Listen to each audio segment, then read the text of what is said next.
Hello, ladies and gentlemen, this is Runes. Now, today we'll be doing Magic Gathering Top 10 Lost Cards.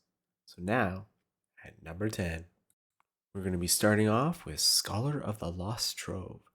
It's from Jumpstart. It's a rare with an average price of 22 cents on the market. This one costs 7 mana for this 5/5 flyer, but when it enters the battlefield, you may cast a target instant, sorcery, or item card from your graveyard without paying its mana cost. Well, if we put you in your graveyard this turn, exile it. So that's really kind of cool.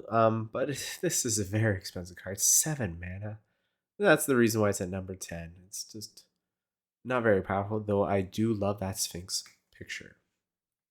Now, at number 9, it is Journey to the Lost City from Commander Legends Battle for Baldur's Gate.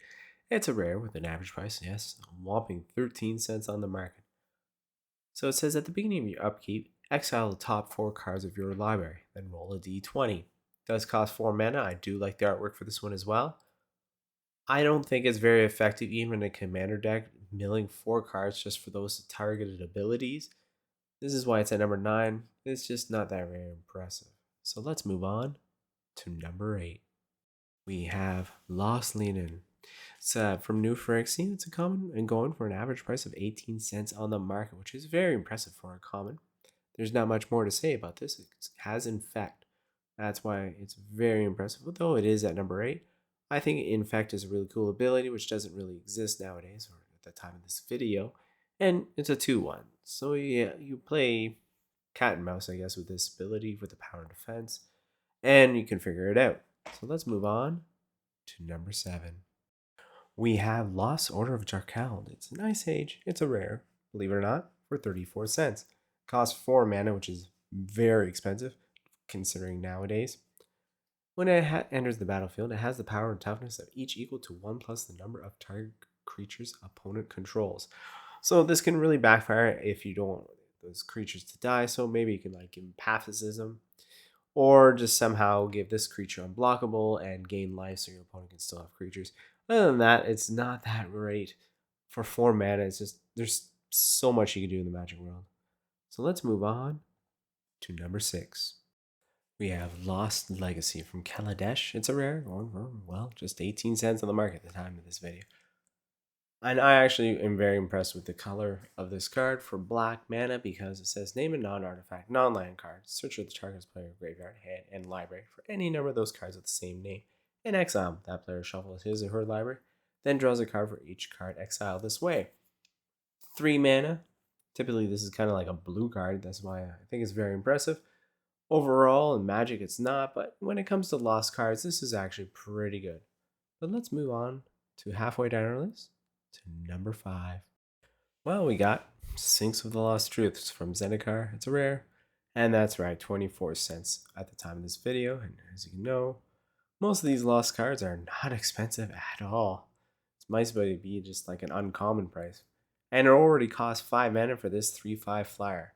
And when it has a kicker, it says.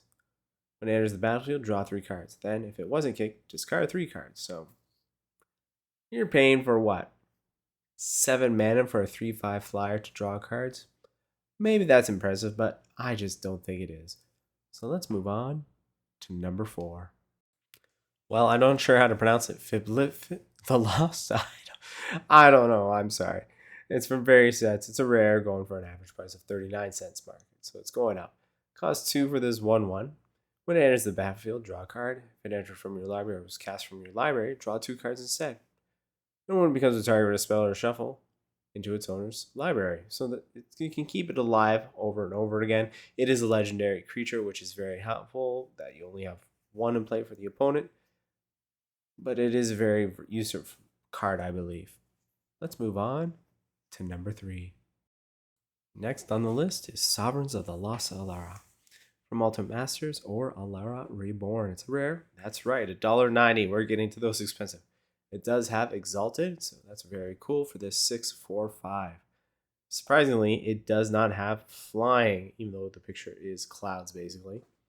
Whenever a creature you control attacks alone, you may search your library for an aura card that can enchant that creature, put it into play attached to that creature, then shuffle your library. And this isn't a legendary creature, so you can somehow get maybe 4 of these in play. and have those aura cards in your deck, this is pretty much game over. So it's a really cool card, though it is expensive. So let's move on to number 2. It's Well of Lost Dreams from various sets. It's a rare, going for a whopping $2.55 on the market at the time of this video. And I actually use this card in real decks, so this card is very impressive. It does cost 4 mana. Whenever you gain life, you may pay X, where X is less or equal to the amount of life you gain. If you do, draw X cards. So that's pretty impressive. It costs 4 mana only to bring out this very powerful card. Once you get this play and you're able to pay it, just keep drawing cards. This is just a really cool card. Really cool picture by Jeff. So some say knowledge lost during the ritual of revoking is returned through the waters. So let's move on to number 1. And that's right, we got Azusa, the Lost But Seeking from Fairy Sets. It's a rare, going for almost $10 on the market. Very cool card, and it's very self-explanatory. 3 mana for this one too. It says you may play 2 additional lands on each of your turns. Well, there's not much more to say that. There's so many land decks you can build with this around, or even do a multicolor deck or anything. This is just such a powerful card. Good thing it's legendary, because I can't imagine having more than one in play. So I hope you guys enjoy the top 10 video, and I hope you guys have a good day and a good evening.